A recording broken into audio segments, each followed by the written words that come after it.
తాకట్లో ఉన్న మీ బంగారాన్ని విడిపించి ఆ రోజు ఆన్లైన్ రేటుకి కొంటాం. Sharma gold company. ఇప్పటి వరకు బయట ప్రపంచానికి తెలియని మిస్టీరియస్ టెంపుల్స్ ఏమైనా ఉన్నాయా? అసలు నీ దేశమే మిస్టీరియస్ దేశం తల్లి. ద్వారక నిర్మాణం ఎట్లా ఉండేదో తెలుసా?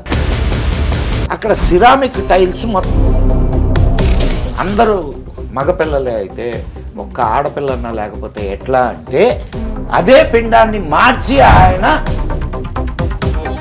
ధర్మక్షేత్రే కురుక్షేత్రే సమవేత యుయుత్సవ ద్వారక ఉందని తెలిస్తే మహాభారతం కరెక్ట్ ఉన్నట్టే కదా. దాని కెపాసిటీ ఎంత ఉంటుందో ఆ లెక్కన ఒక పురం అది. What is astra and what is shastra అంటే 7 గ్రహాలు 2 ఖండన రేఖలు ఇవన్నీ ఉన్నాయని ఎట్లా కనుక్కున్నారు? వాళ్ళకి ఏ టెక్నాలజీ ఉంది నాకు చెప్పి. ఇప్పుడు ఈ ప్రపంచం మొత్తంలో నాశనం కాకుండా మిగిలి ఉన్నటువంటి ఏకైక జాతి, ఏకైక సంస్కృతి అఖండ భారతదేశం ఎలా ఉండేదండి? భరతవర్షే భరతఖండే మేరోహ దక్షిణ దిగ్భాగే. మరి ఇంతకీ అసలు రావణ లంక ఎక్కడుంది? లేదు. నమస్కారం, వెల్కమ్ టు సుమన్ టీవీ. నేను గీతాంజలి. ఇవాళ నా ముందు ప్రత్యేక అతిథి ఉన్నారండి. వారికి సంబంధించిన వీడియోస్ ఈ మధ్య కాలంలో నేను చూశాను. అసలు మాట్లాడుతున్నంతసేపు కూడా అలా మనం ఆ స్క్రీన్కి అతుక్కుపోతాం అంతే. వారు చెప్పే ప్రతి విషయం నిజమా అని ఆశ్చర్యానికి లోనవుతాము. ఇలా జరిగిందా అని మనకే అనిపించి నిజమే కదా అని మనమే రియలైజ్ అవుతాము. బట్ తెలుసుకోవాలి ఇంకా ఇంకా అనిపిస్తుంది వారు మాట్లాడే ప్రతి ఒక్కటి కూడా. ప్రత్యేకించి పురాణాల్లో అంటే మనం ఏన్షియంట్ హిందూ టెక్నాలజీ ఏ విధంగా ఉండేది, ఇప్పుడు మనం ఏవి వాడుతున్నాం, ఇంతకు ముందు కాలంలో టెక్నాలజీ ఎలా ఉండేది, అసలు మన పురాణాల నుంచి ఇతిహాసాల నుంచి మనం ఏం నేర్చుకోవాలి, ఎలా మన లైఫ్ స్టైల్ ఉండాలి, ఇప్పుడు మనం ఏదో ఈజీగా ఒక మాటలో చెప్పేస్తున్నాం కానీ అప్పటి రోజుల్లో అసలు ఎలా ఉండేవి, ఇవన్నీ కూడా మాట్లాడి లేటెస్ట్ నాకు తెలిసి ఇప్పుడున్న జనరేషన్ వాళ్ళందరికీ కూడా ఆయన ఒక డిక్షనరీ అయిపోయారు. ఆయన ఒక బెస్ట్ బుక్ అయ్యారనే చెప్తాను నేనైతే. వారే ది మదన్ గుప్తా. ప్రస్తుతం నాతో పాటు ఉన్నారు. ఇవాళ కూడా ఇటువంటి చాలా సున్నితంగా ఉన్న అంశాలే కావచ్చు, మన దగ్గర ఉన్నటువంటి కొన్ని సందేహాలే కావచ్చు, వీటన్నిటి గురించి వారి ముందు ప్రశ్నలుగా నేను ఉంచబోతున్నాను. మరి వారు ఎటువంటి సమాధానాలు ఇస్తారు, ఎలా మనల్ని ఇంకా అవేర్నెస్ క్రియేట్ చేస్తారు మనకు అనేది వారి మాటల్లో విని తెలుసుకుందాం. మదన్ గుప్తా గారు నమస్తే అండి. నమస్తే. మాతా పూర్కర్ పేరు విన్నారా ఎప్పుడైనా? ఏం లేదు కదా. ఒకసారి మీరు గూగుల్ కొట్టి చూడండి. ఈ మాతా పూర్కర్ ఎంబిలికల్ కార్డ్ ఏదో తెలుసు? పిల్లలు ఉన్నారా మీకు? బాబు అంబిలికల్ కార్డ్ తెలుసు సార్, విమెన్ గా తెలుస్తుంది నాకు. అందుకే బొడ్డు పేగు అంటారు. బొడ్డు పేగును కట్ చేసి వాటిని దాస్తున్నారు. ఇప్పుడు తెలుసా మీకు? బ్యాంక్స్ ఉన్నాయి. Stem cells. మీ పాత వాళ్ళు ఆ స్టెమ్ ని తీసుకొని ఒక పసుపు గుడ్డలో చుట్టి పెట్టేవాళ్ళు. బాగా ఎండిపోయిన తర్వాత దాన్ని ఒక తాయెత్తు అంటారు కదా, తాయెత్తు లాంటి దాంట్లో పెట్టి అది మెడలోనో మళ్ళలోనో కట్టేవాళ్ళు. ఎందుకు దాన్ని దాచిపెడతారు తెలియదు మనకి. ఎందుకు దాచేవాళ్ళు? ఇప్పుడంటే స్టెమ్ సెల్స్ అని స్టోర్ చేసుకోవడం. ఎందుకు స్టోర్ చేస్తున్నారు? పుట్టే పిల్లలకి ఏమైనా ప్రాబ్లం ఏమైనా వచ్చినా? పుట్టే పిల్లలకి ప్రాబ్లం కాదు, తర్వాత పెరిగిన తర్వాత ఏదైనా ఆర్గాన్ దెబ్బతింటే ఈ స్టెమ్ సెల్ ద్వారా మళ్ళా ఆర్గాన్ ని రీజనరేట్ చేయడానికి అవకాశం ఉంది. That is the technology. దీన్ని కనుక్కుంది Mata Purkar. He is Indian. Okay, ఆయన చెప్పిన మాట ఏందో తెలుసా? ఒరి నాయన, ఇది కొత్తది కాదురా, ఆల్రెడీ మనకి మన మహాభారతంలో వ్యాసుడు వాళ్ళని కుండల్లో పెట్టి 101 పుట్టించాడు కౌరవుల్ని. అందరూ మగపిల్లలే అయితే ఒక్క ఆడపిల్లన్నా లేకపోతే ఎట్లా అంటే అదే పిండాన్ని మార్చి ఆయన ఆడపిల్లగా పుట్టించాడు. ఆ అమ్మాయి పేరే Dussala. So Y chromosome, X chromosome ఇవన్నీ ఆనాటి వాళ్ళకి తెలుసు అనే కదా. చూస్తున్న ఐవీఎఫ్ పద్ధతే అప్పుడు చేసినటువంటి అది. నిజమే సార్. ఇప్పుడు మనం ఫస్ట్ మనం ఏం చేయాలా అంటే దాని మీద పరిశోధనలు చేయాలా. అండ్ ఎగిరే విమానాలున్నాయి. పుష్పక విమానాలు. పుష్పక విమానానికంటే ముందు కూడా ఉన్నాయి ఇంకా ముందు. విమానాలు. ఎగిరే పురాలు. ఆ, పుష్పక విమానం అంటే ఏమనుకుంటున్నావు చెప్పు నాకు, నువ్వేమనుకుంటున్నావు? సినిమాల్లో చూసాను సార్. అదే సినిమాలో కాదు, ఆ. మామూలుగా పుష్పక విమానం అంటే ఏమని అనుకుంటుంటారు? ఇట్లా రెక్కలు ఉంటాయి, ఇట్లా పైకి ఎగురుతుంది. ఏదో నలుగురు కూర్చొని ఆ, ఉంటారు. అంతే.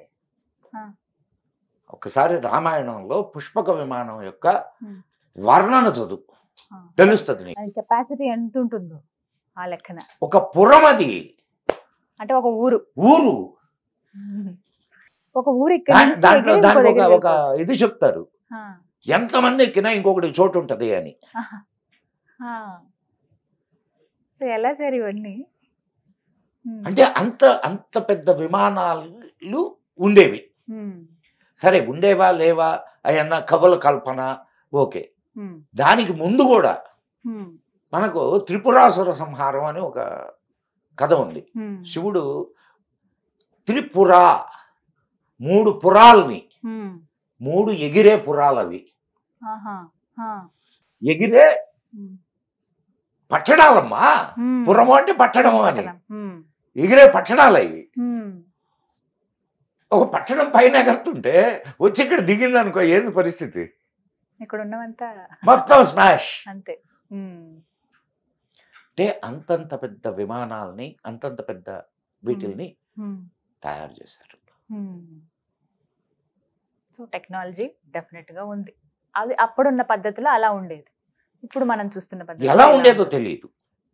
అప్పుడున్న పద్ధతిలో ఇప్పుడు దాని మీద ఇప్పుడు మనకు వైమానిక శాస్త్రం ఉంది, భారద్వాజుడు రాసింది. 3800 విమానాలను గురించి చెప్పాడు దాంట్లో ఆయన. 3800 ఉంది, నా దగ్గర ఉంది పుస్తకం. తెలుసుకోవాలంటే చాలా సబ్జెక్ట్ ఉంది సార్. అయితే ఈ ప్రపంచం మొత్తంలో నాశనం కాకుండా మిగిలి ఉన్నటువంటి ఏకైక జాతి, ఏకైక సంస్కృతి నీదే. నీదేనమ్మా, అవునా కాదా?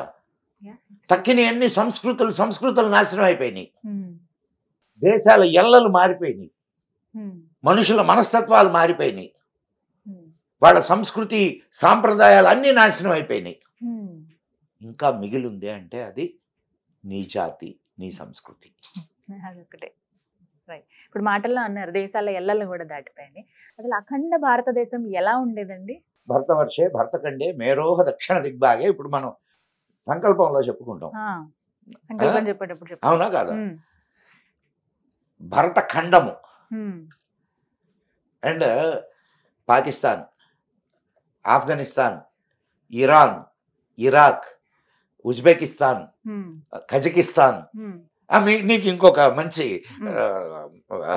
ఇటు శ్రీలంక, ఇటు మాల్దీవ్స్, ఇవన్నీ కూడా మనకు ఉపద్వీపాలు అయ్యి 8 ఉపద్వీపాలని చెప్పారు మన పురాణాల్లో.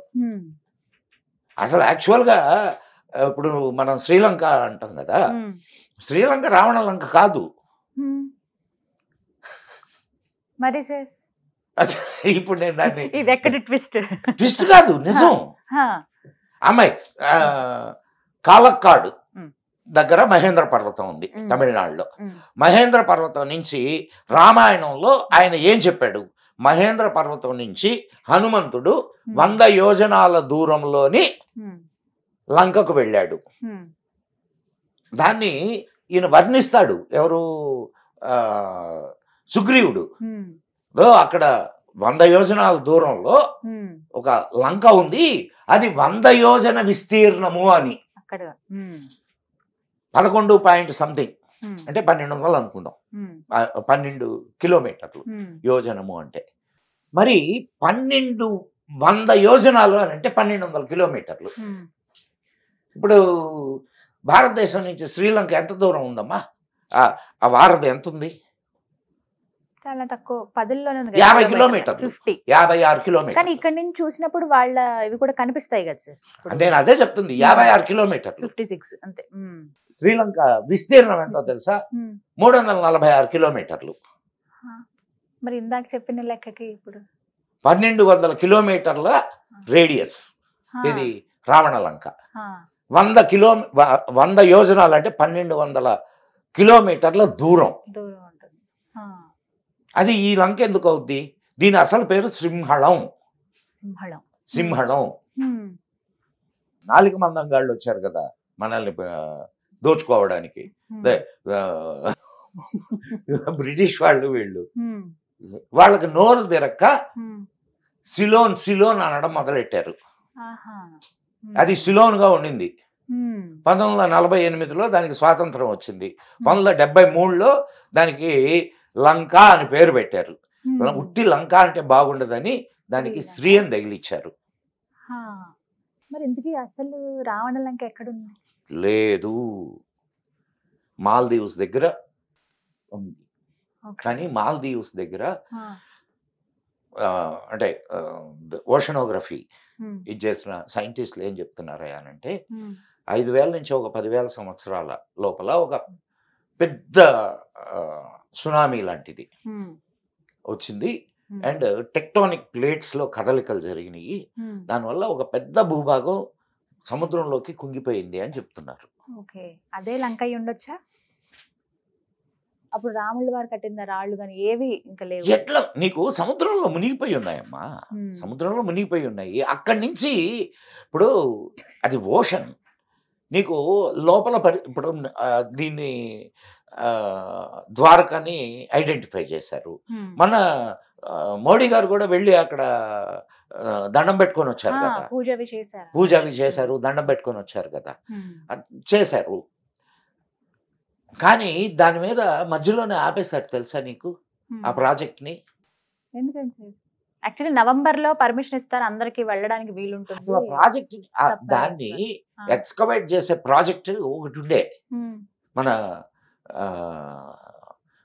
విదేశాల ఫండింగ్ తో కొన్ని బృందాలు వెళ్ళి అవన్నీ టెస్టులు చేసి వచ్చేవి.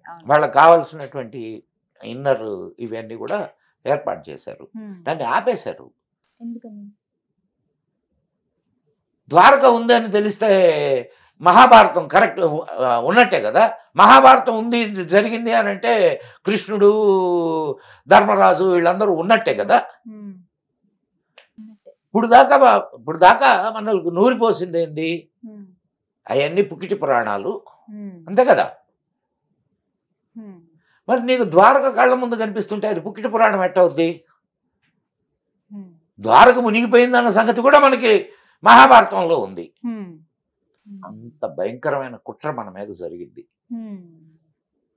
కానీ ఇప్పుడు రామసేతు అన్నారు మీరు, మాల్దీవ్స్ దగ్గర అని చెప్పారు. కొంతమంది ఏమో ఆస్ట్రేలియా అని చెప్పి కూడా చెప్తున్నారు. ఆస్ట్రేలియానే అసలు లంక నీకు నేను కానీ ఒకటే సర్ప్రైజింగ్ అనిపించింది మీరు చెప్పిన దాంట్లో. అంటే ఇప్పుడు మనం చూసి నమ్ముతున్నటువంటి రామసేతు అది రాముడు కట్టింది కాదా? కాదు, ముమ్మాటికి. ఎందుకు మరి దాన్ని రామసేతు అని? These are all temple tourism. ఇది కూడా ఉందంట. కానీ ఇప్పుడు శ్రీలంకకి ఇంతమంది వెళ్తున్నారు మనోళ్ళు, ఇండియా వాళ్ళు వెళ్ళి అక్కడ ఇదిగో ఇక్కడే అదే వాడు రావణుడు వాడి శరీరం ఉంది, ఒక పుష్పక విమానం ఇక్కడే పుష్పక విమానం ఆగింది, నల్లగా ఉంటుంది చూడండి. ఇవి చూసాను సార్, అశోకవనం ఇదే, సీతమ్మ ఇక్కడే ట్రూ సార్. నిజంగా చాలా మంది చెప్తుంటే విన్నాను నేను. దీస్ ఆర్ ఆల్ కల్పితాలు అవన్నీ. Temple tourism. వాడి శ్రీలంక వాడు బతకాలి కదమ్మా. సో ఓకే, మళ్ళీ కమింగ్ బ్యాక్, అఖండ భారతం. రామాయణంలో కైకమ్మ ఈయన్ని అడవులకు పంపిస్తుంది కదా. ఆ టైంలో భరతుడు అండ్ శత్రుఘ్నుడు ఇద్దరు వాళ్ళ తాతగారి దగ్గరికి వెళ్తారు. ఇప్పుడు రష్యాతో ఎవరికి యుద్ధం జరుగుతుంది? యుక్రెయిన్కి వెళ్తారు వాళ్ళు. ఎందుకని సార్? అక్కడ మనది బార్డర్స్ అయ్యి బార్డర్లను కాపాడడానికి వెళ్తారు.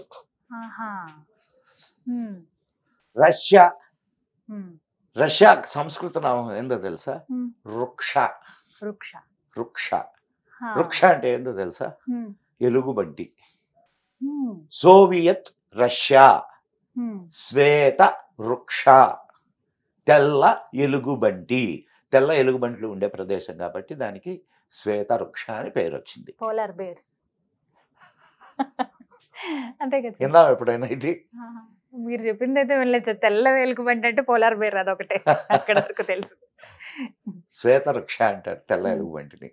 ఇలా చాలా దేశాల పేర్లు మన సంస్కృత నామాలు ఉన్నాయి కదా సార్ వాటికి.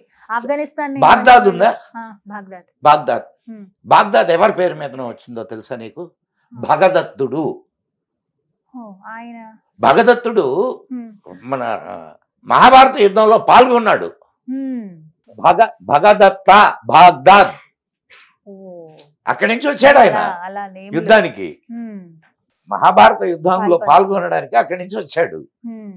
సో అట్లా నువ్వు ఈ రామాయణంలో ఉన్నటువంటి మన అఖండ భారతం అలా ఉండేది అంత. ఇవన్నీ బార్డర్స్ మనకి, ఉక్రెయిన్ గానీ, రష్యా, ఇటు మీరు చెప్పినట్టుగా ఆఫ్ఘనిస్తాన్, ఈ కజకిస్తాన్, ఉజ్బెకిస్తాన్, ఇవన్నీ ఉత్తర కురుభూములు అనేవాళ్ళు.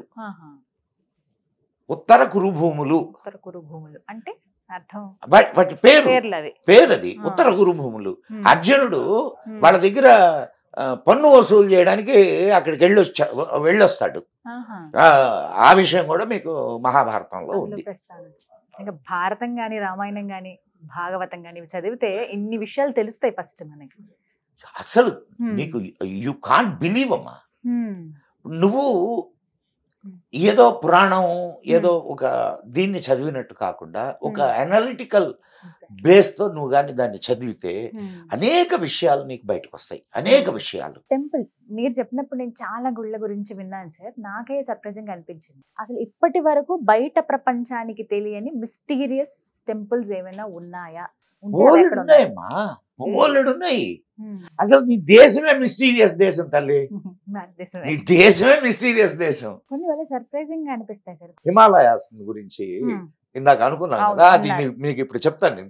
ఇక్కడ let the people also know. Himalayas లో ఒక ఇంటీరియర్ ప్లేస్ అది. యమునోత్రికి వెళ్లే దారిలో అది లెఫ్ట్ సైడ్ లోపలికి వెళ్తుంది. ఆ పేరు నాకు గుర్తు రావట్లేదు, అంతకంటే ఇంకేం లే.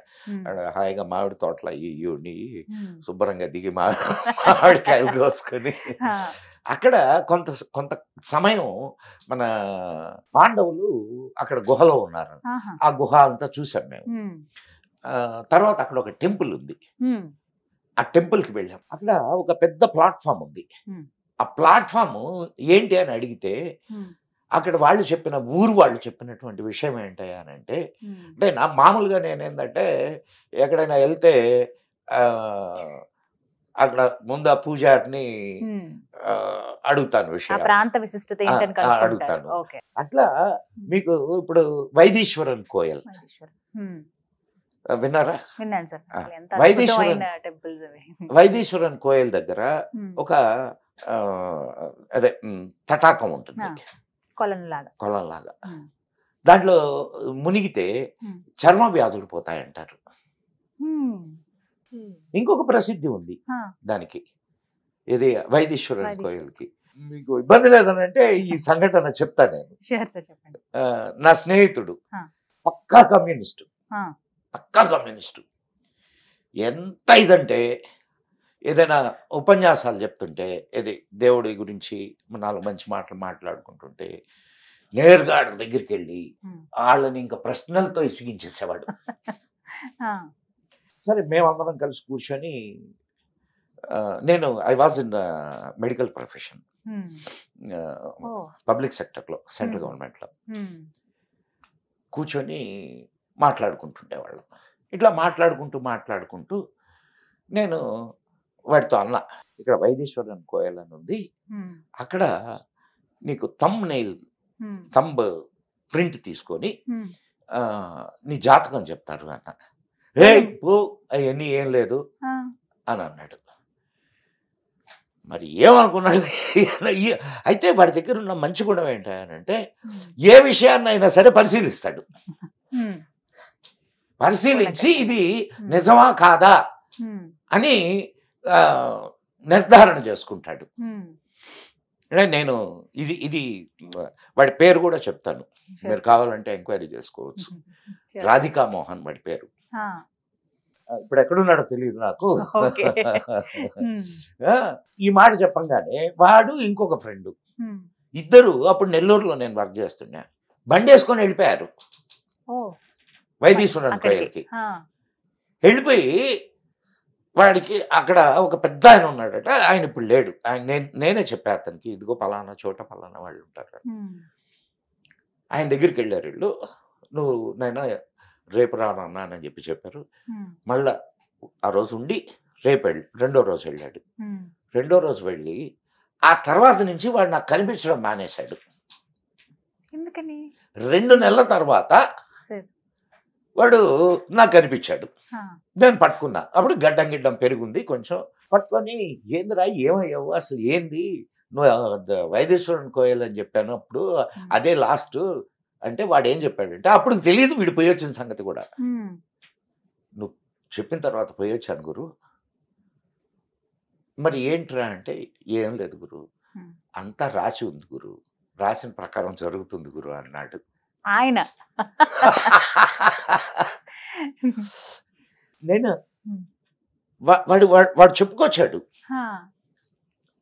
నన్ను ఆయన థంబ్ ప్రింట్ చూడగానే ఆయన నీ తల్లి పేరు ఇదిగో ఈ అక్షరంతో మొదలవుద్దా అని అడిగాడు. అవును అంటే నా తల్లి పేరు చెప్పేశాడు. నా తండ్రి పేరు ఈ అక్షరంతో మొదలవుద్దా అంటే అవునన్నాను, తండ్రి పేరు చెప్పేశాడు. నా పేరు రాధికా మోహన్ అనేది కొంచెం ఇదైన పేరే కదా, అంటే కాస్త కామన్ నేమ్ అయితే కాదు కదా. నా పేరు చెప్పాడు. అండ్ నాకు కడుపు మీద కత్తి ఘాటు ఉందని కూడా చెప్పాడు. అంత ఎగ్జాక్ట్ గా నువ్వు ఇక్కడ వచ్చే సమయానికి నీ భార్య 6వ నెల గర్భవతి అని కూడా చెప్పాడు అని చెప్పాడు. Oh my God. మరి దీన్ని ఏమంటారు? ఒక వేలు ముద్రతో అన్ని అగస్త్యనాడి అంటారు దాన్ని. అగస్త్యనాడి. దాంట్లో నిజాలు నాకు తెలియవమ్మా. బట్ ఇంకా నేను జరిగిన సంఘటన మళ్ళా ఇంకొకటి కూడా చెప్పాడు మీకు. ఇది విచిత్రమైన విషయం. నువ్వు ఇక్కడ వచ్చిన తర్వాత 6 నెలలకు మళ్ళా ఈ ప్రదేశానికి దగ్గర ప్రదేశంలోనే నువ్వు వస్తావు అని చెప్పాడు. 6 నెలల తర్వాత వాడికి ట్రాన్స్ఫర్ అంటే అటువైపే వెళ్ళాడు. ఓ మై గాడ్, అంత ఎగ్జాక్ట్ గా వాళ్ళంతా నిష్ణాతులు. వాడు ఆ తర్వాత 2-3 సంవత్సరాల తర్వాత ఎప్పుడో కనిపించాడు నాకు. శుభ్రంగా గడ్డం పెంచుకొని కాషాయ బట్టలు వేసుకొని విభూతులు ధరించి. నేను జరిగిన సంఘటన. దీనికి మీరేం పేరు పెడతారో నాకు తెలియదు. ఇది విచిత్రమా లేకపోతే ఇది ఏదైనా మాయ మంత్రమా అనేది కూడా నాకు తెలియదు. సో ఇలాంటి దీన్ని ఏమంటారు అనేది నాకు అంటే మీకేమనిపించింది సార్? అంటే అలాంటి మనిషి ఇలా మారిపోయారు అన్నప్పుడు మీకేమనిపించింది? ఏమనిపిస్తుంది అమ్మా, కళ్ళు పెద్ద అయినాయి అంతే. నమ్మశక్యంగా అనిపించలేదు. అసలు ఎలా మాట్లాడేవారు, ఎలా అయిపోయారు? అరే ఆడి కత్తితో ఎందుకు పడిచారు తెలుసా? విద్యార్థి పరిషత్ వాళ్ళకు గొడవ అయింది. వీడు కమ్యూనిస్టు, విద్యార్థి పరిషత్ వాళ్ళతో వీడు ఏదో నేను చెప్తున్నది 40 సంవత్సరాల క్రితం సంగతి తల్లి. గొడవ అయ్యి వాళ్ళు కత్తితో పడిచారు అండి. అది కూడా ఆయన చెప్పేశారు. సో వైదేశ్వరన్ కోయల్ అక్కడ జరిగింది. అక్కడికి నెహ్రూ వెళ్ళాడు. నెహ్రూ జాతకం కూడా అక్కడ చూపించబడిందని చెప్తారు. ఇంకా ఇలాంటి మిస్టరీస్ టెంపుల్స్ చాలా ఉన్నాయమ్మా. మన తెలుగు రాష్ట్రాల్లో ఉన్నాయి సార్ అట్లా ఏమైనా? తెలుగు రాష్ట్రాల్లో నాకు ఎక్కడ అంత అంటే ఇక్కడ కొన్ని ఉన్నాయి, కొన్ని విషయాలు ఇక్కడ ఉన్నాయి. ఇప్పుడు ఛాయా సోమేశ్వరాలయం దగ్గర నల్గొండ అండ్ ఏడుపాయల జాతర తెలుసా? ఏడుపాయల జాతర కాగానే వర్షం వస్తుంది, జాతర కాగానే వర్షం వస్తుంది. మరి దానికి ఏంది రీజను? అన్ని లింకప్ అయి ఉంటాయి. నువ్వు ఎక్కడ పుట్టావు? ఏది? నేను పుట్టింది హైదరాబాద్. ఊరది కానీ పుట్టింది హైదరాబాద్. పాలకోడూరు ఎక్కడ దగ్గర? భీమవరంకి దగ్గర. భీమవరం. భీమవరంలో ఒక టెంపుల్ ఉంది తెలుసా మీకు? సోమేశ్వర స్వామి టెంపుల్. సోమేశ్వర ఆలయం. చంద్రస్థాపితం అంటారు. అది దాని విశిష్టత ఏంటో తెలుసా మీకు? అమావాస్యకి ఒక రంగులో, పౌర్ణమికి ఒక రంగులోకి మారిపోతూ ఉంటుంది. విచిత్రం అసలు అది నిజంగా అద్భుతం అండి. తెల్లగా కాదు, నీ ఊరి పక్కనే ఉంది కదా అది. పంచారామాల్లో ఒకటి, క్షేత్రం. క్షీరారాము పక్కనే, దాక్షారాము. నేను అన్ని ఏరియాలన్నీ హాయిగా తిరిగానమ్మా. అట్లాంటి చిత్ర విచిత్రాలు. నువ్వు నెల్లూరు దగ్గర ఒక టెంపుల్ బయటపడింది, ఇసుకలో కూరుకుపోయింది. మొన్న సినిమాలో, కల్కి సినిమాలో చూపించారని చెప్పి ఒక టెంపుల్ నెల్లూరు దగ్గర. ఇలా చాలా టెంపుల్. సంగమేశ్వర స్వామి 4 నెలలు మాత్రమే చూడగలుగుతాం, మిగతా అంతా వాటర్ లోనే ఉంటుంది ఎప్పుడు. సో ఇలాంటి అద్భుతమైనవి చాలా ఉన్నాయి. ఇట్లా నువ్వు చెప్పుకుంటూ వెళ్తే అసలు నీకు దీనికి అంతం అనేది ఉండదు. ఒక్కొక్క చోట ఇప్పుడు కొన్ని న్యాచురల్ గా ఉండేటటువంటి ఇవైతే, కొన్ని మానవ నిర్మిత అద్భుతాలు. అసలు ఆ గోపురాలు ఎంత అద్భుతంగా. నీకు అదే శ్రీరంగం టెంపుల్ అన్నం పెట్టాలి చూసా తల్లి, అసలు ఎంత అద్భుతంగా ఉంటాయి కదా. ఇలా అయితే ఇలా పడిపోతాయి, మెడ నొప్పి పుట్టింది. అసలు నువ్వు దాని మీద ఉన్న ఆర్కిటెక్చర్ చూడడానికి కూడా నీకు అంత ఇది దొరకదు. కళ్ళు ఇంకా అలా ఉండిపోతాయి సార్ అక్కడ. మధురై మీనాక్షి టెంపుల్ ఎంత, కంచి. నువ్వు ఏ టెంపుల్ తీసుకోమ్మా, తమిళనాడులో ఏ టెంపుల్ తీసుకున్నా ఒక్కొక్కటి ఒక్కొక్క అద్భుతం, ఒక్కొక్కటి ఒక్కొక్క అద్భుతం. నీకు ఏదో బయటకి కనిపించే టెంపుల్స్ కొన్ని ఉన్నాయి, అంటే ఇట్లా పెద్ద పేరున్న టెంపుల్స్. ఒక్కొక్క ఊళ్ళో ఒక్కొక్క టెంపుల్ ఉన్నాయి, పెద్ద పెద్ద టెంపుల్స్. మేము ఒకసారి నేను ఎప్పుడైనా సరే ఓ 10 రోజులు 15 రోజులు అట్లా వెళ్ళిపోతాను టూర్. నేను మా ఆవిడ చెరుకు సంచి చేసుకుంటాము, ఇద్దరు వెళ్ళిపోతాం. ఎక్కడ రాత్రి అయితే అక్కడ ఏదైనా చిన్న అంటే వసతి, చిన్న వసతి, అదే పెద్ద పెద్ద లాడ్జీలు అట్లా ఏముండవు, చిన్న వసతి. ఏమి లేకపోతే గుళ్ళో పడుకుంటాం. నువ్వు కర్ణాటక వెళ్ళు, అక్కడ కూడా చాలా మురుడేశ్వర్. ఆ గోపురం కూడా ఎంత బాగుంటుంది సార్ అసలు. ఎంత అమ్మాయి నీకు అసలు ఇప్పుడు అవన్నీ చూస్తుంటే నీ దేశం మీద నీకు ఒక ప్రేమ కలగడం లేదా? భక్తి, గౌరవం, ప్రేమ. నా దేశం ఎంత అద్భుతమైన దేశం అనిపించట్లే?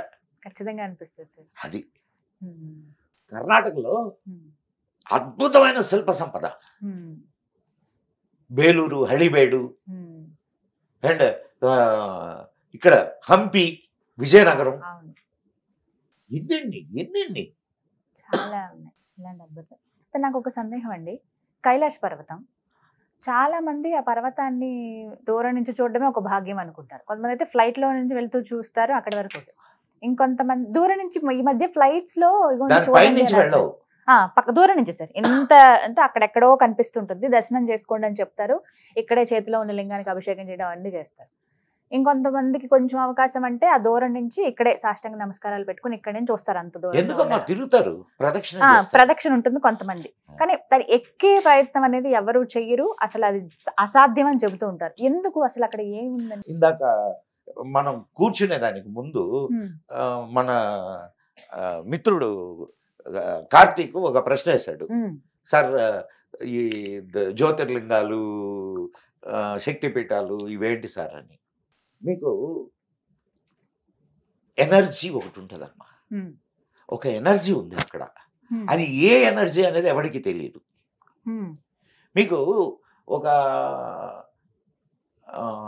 60 years బ్యాక్ అనుకుంటాను, ఒక పర్వతారోహకుడు కొంత దూరం ఎక్కాడు. ఎక్కితే అతని శరీరం ముడతలు పడిపోయింది, గోళ్ళు పెద్దవి అయిపోయినాయి, అండ్ ముసలితనపు ఛాయలు వచ్చినాయి, దిగొచ్చేసాడు. ఇది ఇట్ వాజ్ రికార్డెడ్. సో ఇప్పటికీ అది ఒక విచిత్రమైనటువంటి ఆ, పర్వతం. ఇదే నేను ఇప్పటికైతే నాకు చూసే భాగ్యం ఇంకా కలిగించలేదు ఆ శివయ్య. ఎప్పుడు ఆయన కలిగిస్తాడో అనుగ్రహం ఉండాలి తెలియదు. నిజంగా. కలిగిస్తాడో కలిగించడో కూడా కానీ అసలు తెలియదు. నార్మల్ వీడియోలో చూస్తేనే గూస్ బంప్స్ వచ్చేస్తాయి శివ అసలు. అసలు అద్భుతం అమ్మా. నిజంగా అది శివయ్యే అక్కడ అద్భుతం. కొలువై ఉన్నారు అంతే. అని నమ్ముతాం మనం అందరం. ఎంత ఎనర్జీ అక్కడ ఉన్నదో ఆలోచించి ఒక్కసారి. నీకు ఆ పర్వతం ఎక్కుతుంటే ముసలితనం వస్తుంది అని అంటే దాన్ని బట్టి అర్థం చేసుకో. కొంతమంది మాత్రమే ఎక్కిన వాళ్ళు ఉన్నారు. ఎక్కారు. ఎక్కారు. ఓకే. నీకు మరి టిబెట్కి వాళ్ళకి అలాంటి సంబంధించిన అనుభవం. లామాల్లో ఒక లామా ఉన్నాడు. ఆయన ఎక్కినట్టుగా ఒక కథనం ఉన్నది. ఓకే. తర్వాత ఇప్పుడు అమ్మ ఋషులు మునులు వీళ్ళు ఎక్కగలిగిన వాళ్ళు ఉన్నారు, ఎక్కిన వాళ్ళు ఉంటారు. వాళ్ళు నీకు కనిపించరు, వాళ్ళు నీకు చెప్పరు. మనం అక్కడికి వెళ్తే మళ్ళా వెనక్కు రాము. మనలాంటి ఇప్పుడు వాళ్ళం అయితే కాదు కాదు వాళ్ళ ఇప్పుడు అటువంటి వాళ్ళ సాంగత్యంలోకి వెళ్తే నువ్వు ఈ ప్రపంచం మీద నీకు ఇది ఉండదు. సో ఈ ప్రపంచానికి తెలిసేది ఎట్లా? తెలిసే అవకాశం లేదు. లేదు. కాబట్టి అది ఎప్పటికీ ఒక మిస్టరీగానే అంత ఎనర్జీ అక్కడ ఉంటుందన్న అంత Particular ఎనర్జీ గా కొంత టైం. అంత ఎనర్జీ. కొన్ని సంవత్సరాల తర్వాత మళ్ళీ పర్మిషన్ ఇవ్వటం, ఈసారి కొంతమంది యాత్రికులు వెళ్ళడం చూసాం. అది యాక్చువల్గా మందమ్మ, యాక్చువల్గా మంది. మంది ఆ, మన కైలాస కైలాస పర్వతం అమ్మా, శివుడు నివసిస్తాడనే పర్వతం కదా అది. ఆ, మన నెహ్రూ మహాత్ముడి చలవ వల్ల దాన్ని చేజార్చుకున్నాం. 1962 వార్లో వి లాస్ట్. లేకపోతే ఎంతటి భాగ్యం అది. కానీ ఇప్పటికీ మన శివయ్య అని మనం భావిస్తాం కదా సార్. అక్కడికి వెళ్ళిన ఎక్కడుంటే ఆయన మనోడే. నార్త్ నుంచి అంతా బోలే బాబా అని పిలుస్తూ ఉంటారు ఆయన. మనం అంటే శివయ్య ఇలా రకరకాల పేర్లతో మనం పిలుస్తాం. నువ్వు కానీ ఏ పేరుతో ఆయన పిలువమ్మా. చక్కగా చెప్పారు sir. Thank you so much for your time. నమస్కారం. ఓం నమః శివాయ.